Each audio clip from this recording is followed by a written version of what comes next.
Starter pack kiamat udah ready. Kita bisa apa? Coba bayangin kamu hidup di Jazirah Arab abad ke-7. Pemandangan sehari-hari cuma pasir, unta, dan kalaupun ada konflik, senjata paling mutakhir saat itu yang mentok di pedang tajam atau hujan panah. Gak ada ceritanya di kamus bahasa Arab klasik memuat istilah electromagnetic pulse atau EMP.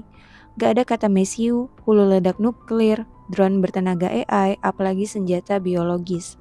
Semuanya murni soal tenaga otot, strategi, dan baja. Tapi di tengah keterbatasan zaman itu, Rasulullah Muhammad SAW pernah memberikan sebuah deskripsi medan perang yang sukses bikin bulu kuduk kita yang hidup di zaman modern ini merinding. Beliau mendeskripsikan sebuah pertempuran epik di akhir zaman, di mana saking mengerikannya kondisi saat itu, burung yang terbang melintas di atas medan perang aja bakal langsung jatuh dan mati. Jatuh, mati, cuma gara-gara lewat. Buat orang zaman bahela, logika ini mungkin susah dicerna.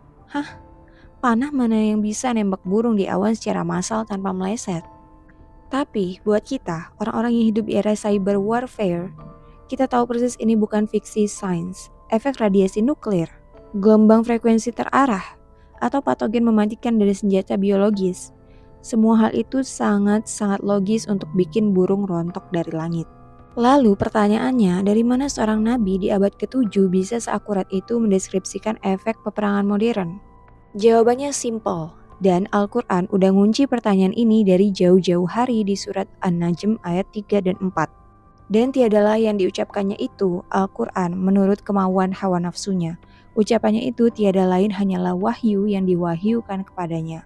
Bukan tebak-tebakan, bukan fiksi, murni spoiler dari yang punya semesta. Malhamah Kubro atau Perang Dunia Ketiga versi eskatologi Islam memang hilalnya belum kelihatan secara resmi.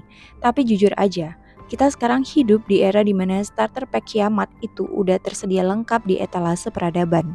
Tombol nuklir udah standby, kecerdasan buatan AI makin ngeri, sampai virus yang bisa direkayasa di laboratorium. Alatnya udah komplit di tangan manusia, tinggal nunggu siapa yang iseng atau gila buat nekan tombolnya duluan. Terus, kalau skenario masa depan sedistopia itu, kita sebagai remah-remah rengginang ini bisa apa? Di tengah ancaman yang rasanya makin relatable ini, kita butuh jangkar biar nggak ikut-ikutan gila.